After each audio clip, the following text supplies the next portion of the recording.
He cheated with the pastor's wife, part 8. So I ended up driving um, about 15 hours that day. I drove from Jacksonville to Charlotte. Probably stayed at his mom's house no more than 5 minutes. Got her, put her in the car, drove back to Jacksonville all in that same day.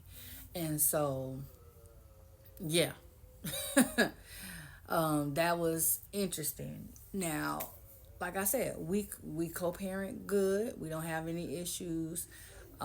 Because I know she's not very comfortable. But they understand that. It took a while to at least get that bit of understanding, but they do understand, and they've been working with me on just as she's getting older, her being more comfortable with being there with them by herself. Um, so that's something that we work on, and it's a worse. Now, there was another time that I want to tell y'all about, and I completely forgot about it till I got ready to start this next part. So, not only did this man cheat on me with the pastor's wife, let me tell you this. Okay, so this was during the time when I put him out the house. This was between the time of the incident when the nurse was there and um, I guess before we went to Christmas. So when I put him out, he was staying at one of these little rinky dink hotels. And it's not far from a KFC restaurant. So I guess he would go over there, get some food or whatever. And he ended up meeting this little 18, 19-year-old girl now. Okay. And I guess she ended up being with him at his hotel room. He was sleeping with her, unprotected. All kind not and granted, he was sleeping with the pastor's wife unprotected. He was sleeping with both of them unprotected, okay? Sleeping with both of them unprotected. And so I don't know how the situation happened. I don't know what happened or what took place. Somehow I found out about this girl. I think it was because he was trying to come back home. Like he was wanting to come back home. And a part of that was him coming clean to me with some things. And he really didn't tell me about it. He was coming clean with the whole pastor wife situation. And then I guess he started telling this little young girl, I'm finna stop messing with you. I'm not even finna be at this hotel no more. I'm going back home with my wife. And that little young girl went bonkers and she tore up his whole hotel room. She did a whole bunch of stuff. Like she went berserk. He didn't know who to call, what to do. He called me. And I didn't know about this girl at the time. So he called me and he had to literally tell me everything that was going on. I was like, oh my gosh, dude, what are you thinking about? What are you doing? Like, dude, what are you doing is my whole thought process.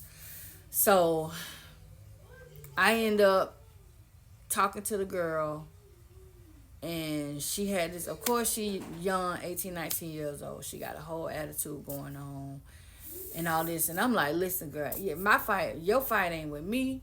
Your fight with him. Listen, he already ain't in my house. But y'all already know, I would not be the advocate I am if I didn't let this little girl know. Now, granted, I knew my husband was negative, okay? I knew he didn't have the HIV virus, but little girl, you 18, 19, I need you to understand you can't just be around here sleeping and having sex with no anybody and thinking that it's cool, unprotected. Okay?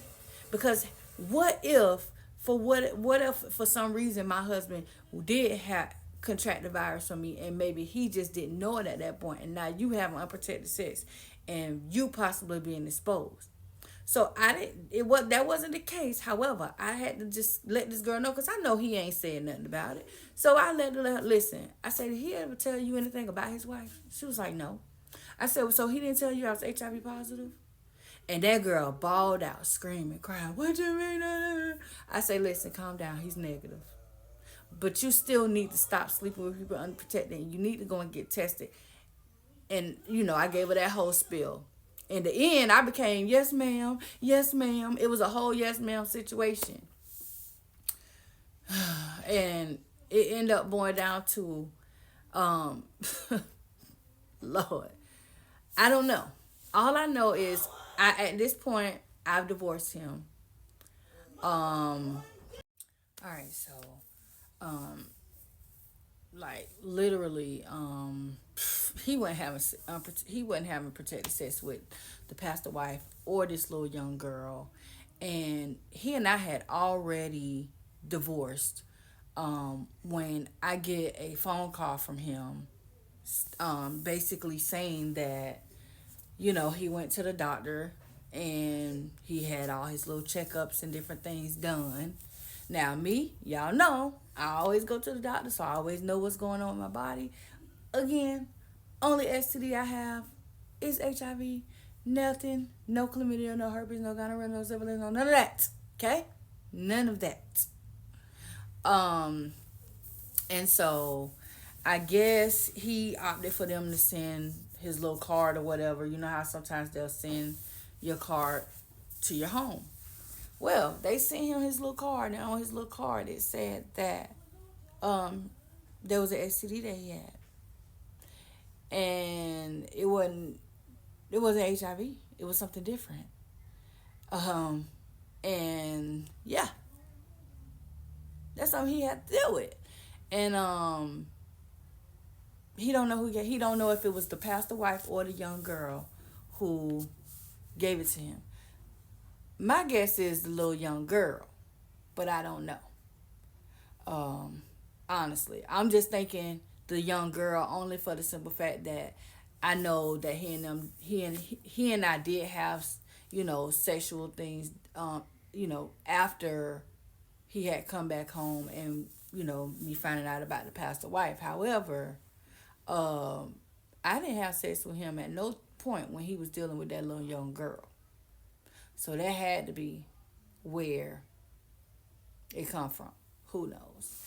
Anyway, it became a big issue with that too, with them and all that. And I'm just like, look, I ain't got nothing to do with that. Nothing at all. But like I said, we have a good co-parenting situation as best as it can be right now.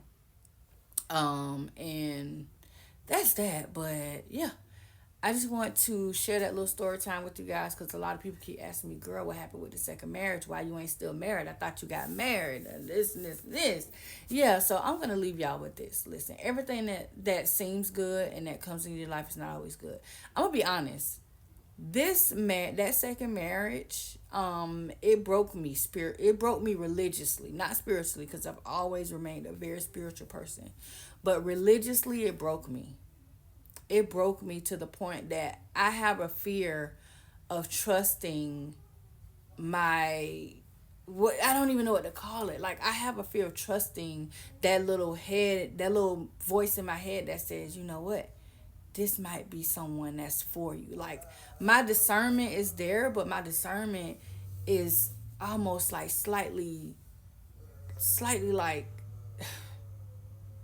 I don't know. It's just y'all get what I'm saying. You get what I'm saying?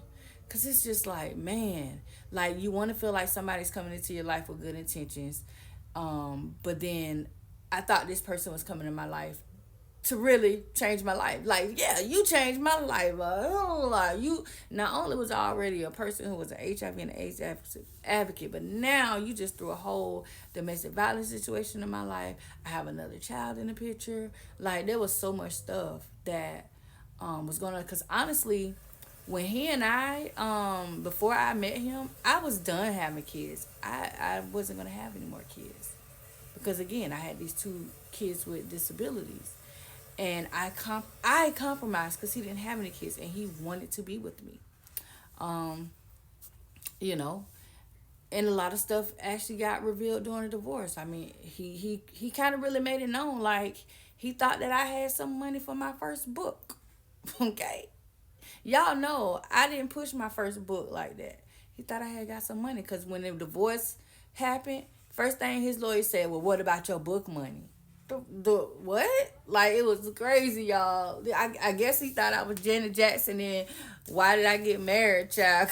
Cause you know how husbands will try to get up book money. I don't know, child. Look, no, wasn't no book money over here. But yeah, I just wanted to share that with y'all. I got more story times coming, so I hope you guys stick around. Hit that follow button, cause yeah, it's a thing now. Story time with LadyByrd.